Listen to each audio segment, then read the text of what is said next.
السلام علیکم ورحمۃ اللہ وبرکاتہ۔ بسم اللہ الرحمن الرحیم وبہ نستعین والصلاة والسلام علی سیدنا محمد وعلى آلہ واصحابہ اجمعین اما بعد۔ قال الله تبارك وتعالى في كلامه المجيد والفرقان الحميد: أعوذ بالله من الشيطان الرجيم، بسم الله الرحمن الرحيم. طه ما أنزلنا عليك القرآن لتشقى إلا تذكرة لمن يخشى تنزيلا ممن خلق الأرض والسماوات العلى صدق الله العظيم۔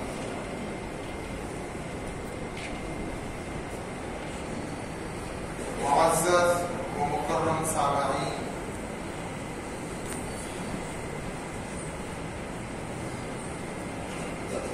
قرآن مجید اللہ تعالی کی نازل کردہ کتاب ہے اور اس میں ذکر کردہ ہر ایک فرمان اللہ کا کلام ہے، اللہ کی بات۔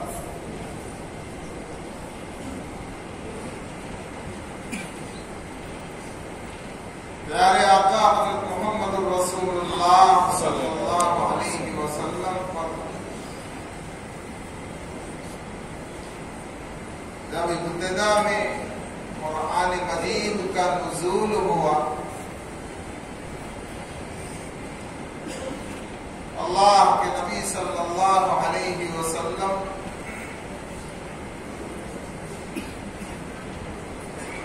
رات میں نفل نمازوں کا اہتمام فرماتے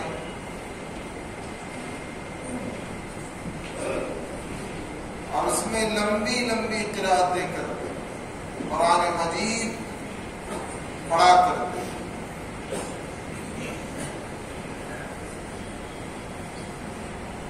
حدیث شریف میں کہ آپ صلی اللہ علیہ وسلم رات بھر نمازوں میں کھڑے قرآن پڑھتے کہ آپ کے پیروں پر ورم آ جاتا، سوجن چڑھ جاتا۔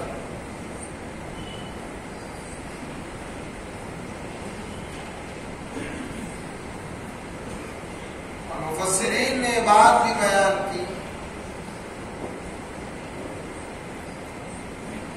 کہ اللہ کے نبی صلی اللہ علیہ وسلم رات میں اللہ کی عبادت میں اتنے منہمک رہتے ہیں اور دن میں اللہ رب العزت کے پیغام کو پہنچانے کے لیے، اللہ کی دی ہوئی تعلیمات کو بندگان خدا تک پہنچانے کے لیے گھومتے پھرتے، مشقت اٹھاتے۔ تو بعض کفار صحابہ کرام رضوان اللہ علیہم اجمعین اور اللہ کے نبی صلی اللہ علیہ وسلم کو یہ طعنہ دینے لگے کہ بیچارے محمد صلی اللہ علیہ وسلم پر قرآن کیا نازل ہوا کہ آپ مشقت میں آ گئے، تکلیف میں آ گئے۔ اللہ تعالیٰ نے سورہ طٰہٰ کی ان ابتدائی آیات میں بہت ساری ہدایتیں قیامت تک آنے والی انسانیت کے لیے بیان فرمائی۔ ما انزلنا علیک القرآن لتشقى، طٰہٰ اور یاسین، بعض مفسرین نے کہا کہ اللہ کے نبی صلی اللہ علیہ وسلم کے نام. اور بعض مفسرین نے فرمایا کہ حروف مقطعات میں سے کہ جو اللہ اور اس کے رسول صلی اللہ علیہ وسلم کے درمیان راز ہے جسے کوئی نہیں جانتا. اللہ نے جواب دیا ما انزلنا علیک القرآن لتشقى کہ ہم نے آپ پر قرآن مجید اس لیے نہیں نازل کیا تاکہ آپ تعب میں، مشقت میں اور تکلیف میں پڑیں. قرآن مجید اللہ کی مقدس کتاب الا تذکرۃ لمن یخشی، مگر یہ نصیحت ہے ان لوگوں کے لیے جو اللہ سے ڈرنے والے. قرآن مجید کے احکامات اور اس کی تفصیل پیارے آقا حضرت محمد رسول اللہ صلی اللہ علیہ وسلم نے اپنی احادیث کے ذریعے بیان. قرآن مجید اور احادیث دونوں کا آپس میں جوڑ. یہ جتنے بھی احکامات ہیں شریعت کے، یہ کسی کے اوپر بوجھ نہیں ہے، بلکہ جو لوگ اللہ سے ڈرنے والے، خیر خواہی اور بھلائی کی چاہت رکھنے والے، دنیا اور آخرت میں کامیاب ہونا چاہتے ہیں، ایسے لوگ قرآن مجید کی تعلیمات کو اپنے اوپر بوجھ نہیں سمجھتے اور ان تعلیمات کو، قرآن مجید کی تلاوت کو اپنے اوپر مشقت اور تکلیف نہیں سمجھتے، بلکہ وہ یہ سمجھتے ہیں کہ قرآن مجید کی تلاوت میں بھی اور قرآن مجید میں بیان کردہ احکامات پر عمل کرنے میں بھی ہماری ہی کامیابی، آخرت کے اعتبار سے بھی دنیا کے اعتبار سے. الا تذکرۃ لمن یخشی. اس آیت کے ذمہ میں مفسرین نے حدیث بیان فرمائی کہ روز محشر اللہ تعالی علماء کو بلائے، دین کی معلومات والے، دین کی جانکاری والے یہ علماء کہلاتے ہیں کہ جنہوں نے قرآن مجید کو بوجھ نہیں سمجھا بلکہ اس کی تعلیمات کو حاصل کیا، اور حاصل کرنے کے بعد اللہ کے ڈر، اللہ کے خوف، آخرت کی فکر میں لگ کر قرآن مجید کی تعلیمات پر عمل پیرا ہوئے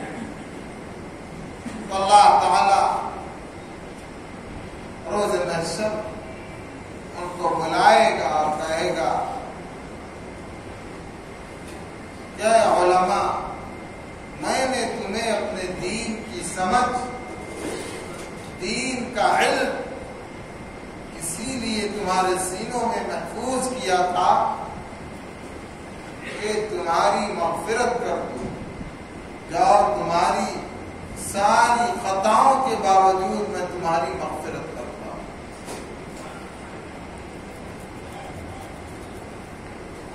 تو پتہ یہ چلا من یرید اللہ بہ خیرا یفقہہ فی الدین. پیارے آقا حضرت محمد رسول اللہ صلی اللہ علیہ وسلم نے فرمایا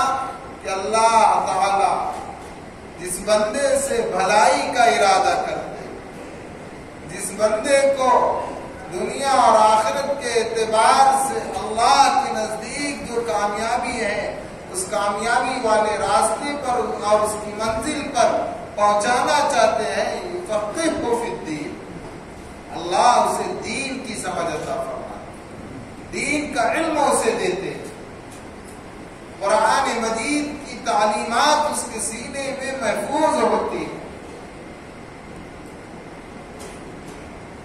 تو میرے بھائیوں، اہل ایمان، اہل تقوی، پرہیزگاری والے، اللہ کا ڈر اور خوف رکھنے والے، اپنی آخرت کی فکر کرنے والے، جب ان تک قرآن مجید کی شریعت کی کوئی بات پہنچتی ہے تو گویا اس بات کا انہیں علم ہو گیا، تو وہ لوگ بھی اس کو جاننے کے بعد اس پر عمل پیرا ہوتے ہیں، وہ اپنے اوپر بوجھ نہیں سمجھتے۔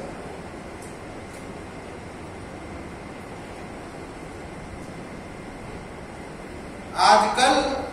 ہمارے معاشرے میں جو برائیاں عام ہو چکی ہیں کہ شادیوں کی محفل سجائی جا رہی ہے، ہزاروں لاکھوں روپیہ شادی بیاہ پر میں خرچ کیا جا رہا، اور صرف یہی نہیں بلکہ ماشاء اللہ میوزک بج رہی ہے، ماشاء اللہ ویڈیو بنائے جا رہے ہیں، بے حیائی کا ماحول بنا ہے، اور کھانے کا انتظام ایسا کہ پیارے آقا صلی اللہ علیہ وسلم نے بیٹھ کر کھایا تو کھڑے ہو کر کھانے کا انتظام کیا جا رہا، ہزاروں لاکھوں روپیہ برباد کیا جا رہا ہے۔ اور اگر انہی سے کہہ دیا جائے کہ بھائی اللہ کے نام پر دین کا فلاں کام ہے کچھ دو، تو اب عزت بھی بچانی ہے تو 4-5 ہزار کے علاوہ نکلیں گا نہیں، وہ بھی بڑی مشکل سے۔ تو اللہ توفیق چھین لیتا ہے گناہوں کی نحوست سے۔ پھر بھائی مفتی صاحب بولتے ہیں جمعہ میں ماحول الگ چل رہا ہے، تھوڑا کمپرومائز کر کے چلنا چاہیے، نہیں تو ایک کام کیجئے مفتی صاحب، میں ڈبہ آپ کے گھر پر پہنچاتا ہوں، آپ کو جمے گا نہیں، یعنی پابندی لگی مفتی اور امام پر، علماء پر، کوئی ایک دین کا ٹھیکیدار نہیں ہے بھائی۔ الا تذکرۃ لمن یخشی، اللہ نے فرمایا کہ سورہ طٰہٰ کی 3 آیت کہ قرآن مجید کی تعلیمات کو اللہ سے ڈرنے والے بوجھ نہیں سمجھتے، اللہ کے حکم کے آگے وہ دنیا سے کمپرومائز نہیں کرتے، بلکہ وہ اس کو اپنا لیتے، اس کے مطابق عمل کرتے ہیں، اور اس پر عمل کرنے کو وہ اپنی آخرت کی خیر خواہی، کامیابی اور بھلائی سمجھتے ہیں۔ اللہ نے جواب دیا ہے کفار کو، لیکن نصیحت ہے قیامت تک آنے والے، اللہ سے ڈرنے والے، آخرت کی فکر کرنے والوں کے لیے نہ آیا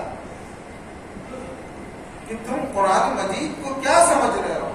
یہ کوئی معمولی کتاب ہے؟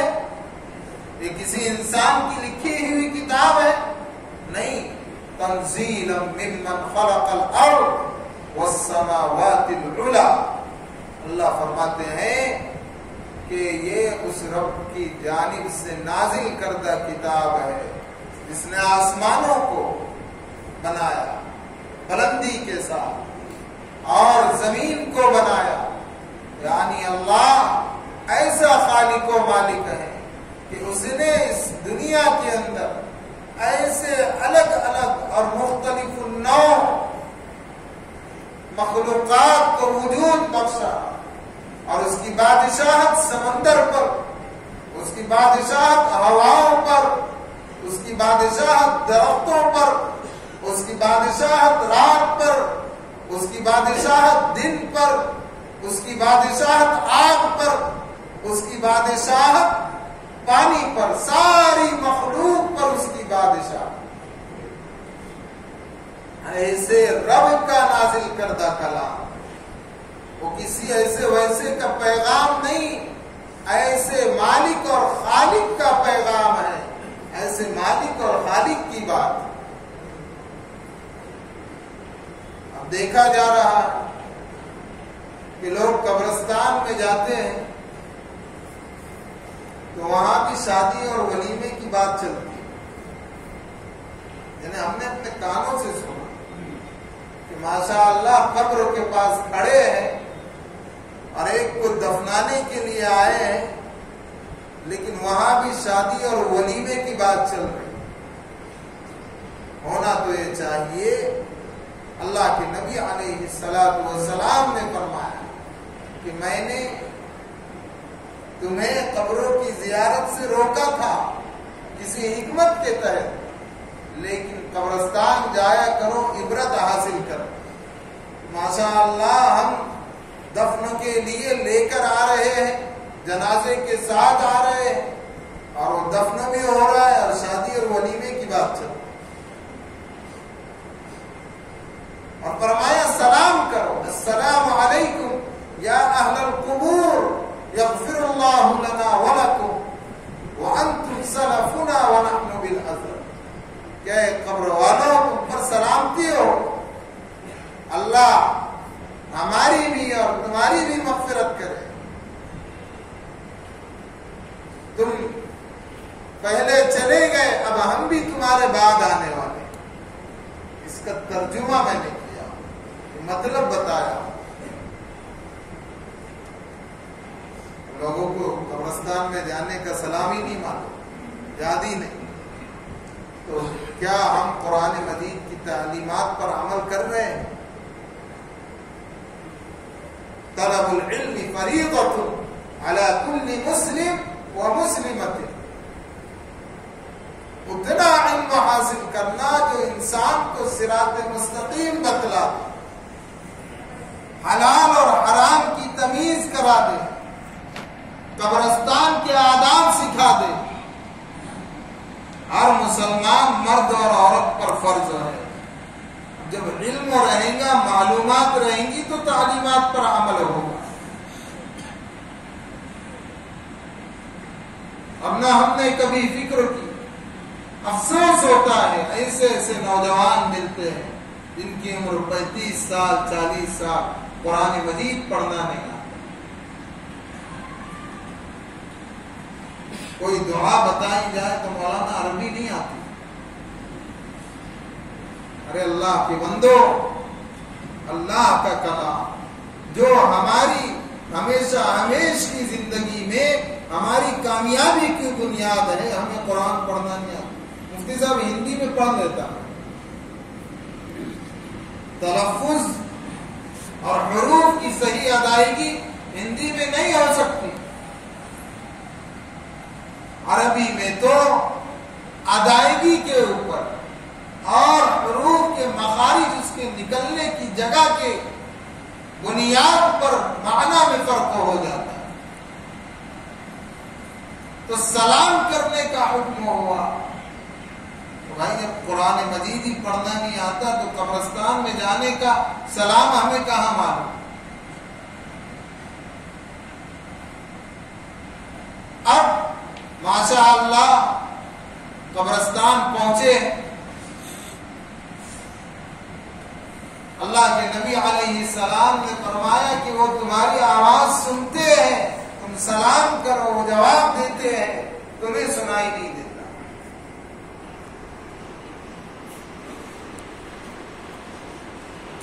لیکن بجائے اس کے کہ ہم وہاں جا کر ان کے لیے دعائیں مغفرت کریں، قرآن مجید کی تلاوت کر کے ان کو اس کا ثواب پہنچائے۔ ابھی پرسوں کی بات میں نے اپنے کانوں سے سنا کہ رات کا اندھیرا ہے، دفنانے کے لیے پہنچے ہیں اور وہاں کھڑے رہ کر شادی اور ولیمے کی بات ہو، مطلب اللہ کا ڈر ہی نکل گیا۔ اللہ کہہ رہے الا تذکرۃ لمن یخشی، یہ قرآن مجید ان لوگوں کے لیے نصیحت ہے جو اللہ سے ڈرنے والے ہیں، جن کے دلوں میں خشیت الہی ہے، خوف خدا ہے، جو آخرت کی فکر کرنے والے ہیں۔ یہی خوف خدا، فکر آخرت ہمیں اعمال پر کھڑا کرے گا، اور جب فکر آئیں گی تو ہر مرحلے زندگی میں انسان اللہ کے حکم کو جاننے کی کوشش کرے اور پوچھے گا جانکاروں سے، فاسألوا اہل الذکر ان کنتم لا تعلمون۔ حکم ہوا ہے کہ تم اہل علم سے، اگر تمہیں علم نہیں ہے تو پوچھو، اگر تم نہیں جانتے تو ایسے رب کے پیغامات قرآن مجید میں ہیں، ایسے رب کی بات قرآن مجید میں ہے جس کی حکومت پوری کائنات پر ہے۔ سارے بادشاہ ختم ہو جائے گے، ساری مخلوق پر فنا طاری ہو جائے گی، لیکن وہ اللہ باقی رہے۔ کیسی طاقت والا، کیسی قدرت والا وہ اللہ جس کی بادشاہت رات کے اندھیرے میں کالے پہاڑ پر بھی چلتی، جسے کائنات کے ذرے ذرے کا علم ہے، جو ہو چکا اس کا بھی، جو ہو رہا ہے اس کا بھی، جو آئندہ ہونے والا ہے اس کا بھی علم ہے۔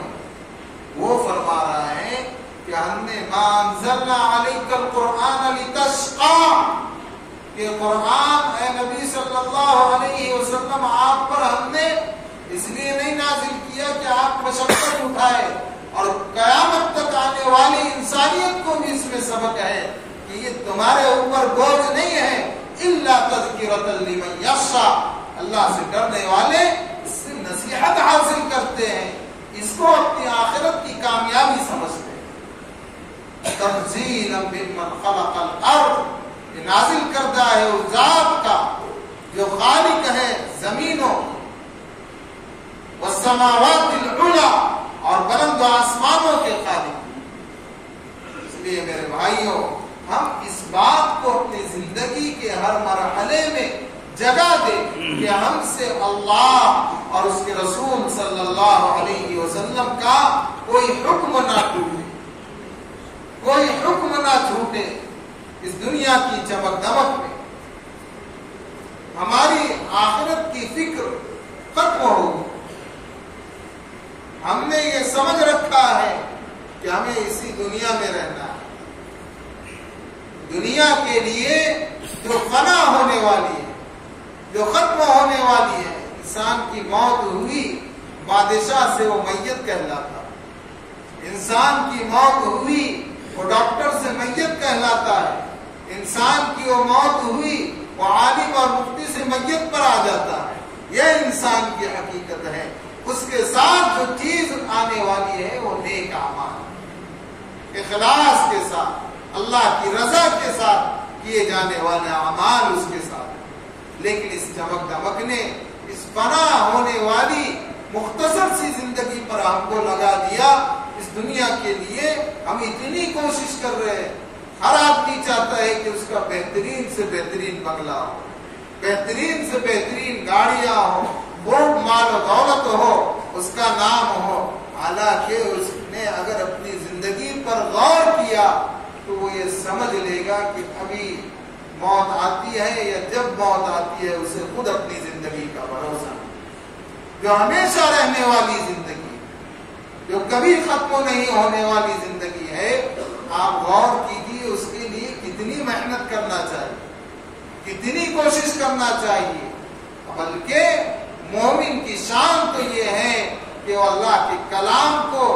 دیکھ کر پڑھنا بھی اچھی طرح سے سیکھے، حروف کی صحیح ادائیگی، مخارج کے ساتھ تلفظ صحیح ہو، اور اس کے ساتھ ساتھ معتبر علماء کی نگرانی میں قرآن مجید میں بیان کردہ مضامین کو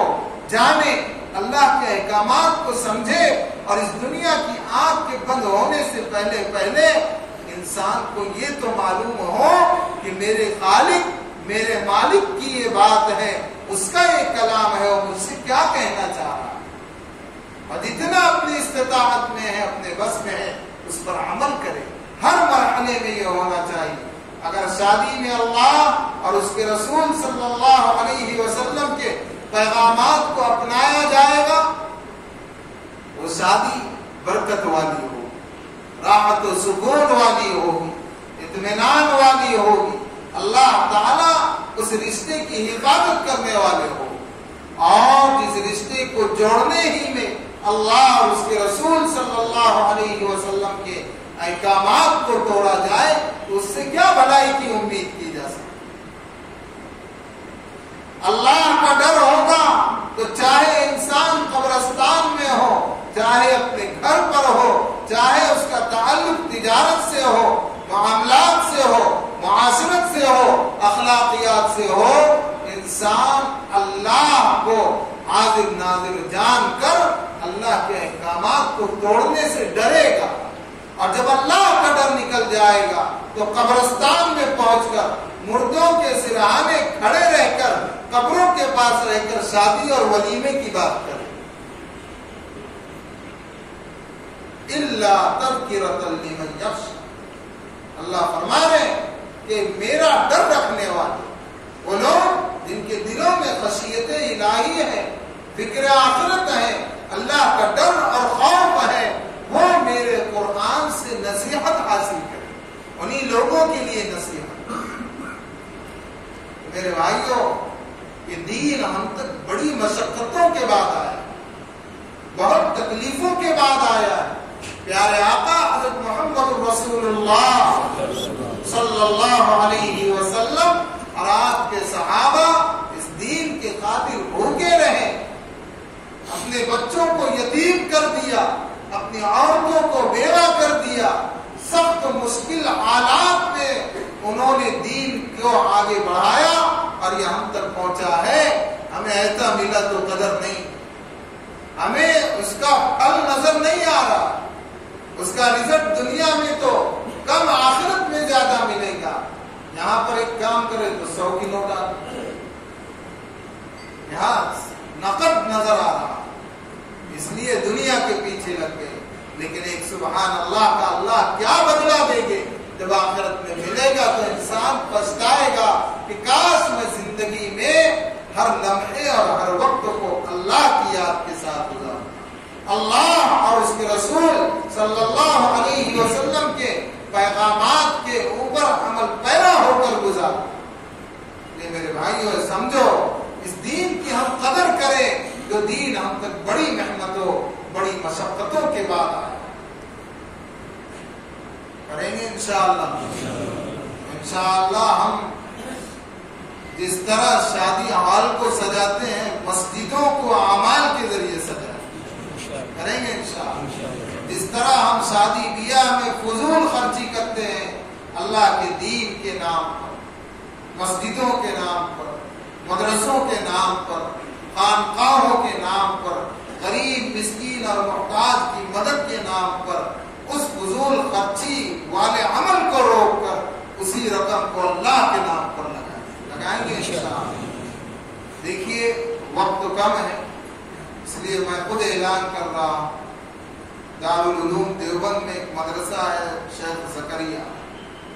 وہاں سے علماء کرام آئے ہوئے ہیں،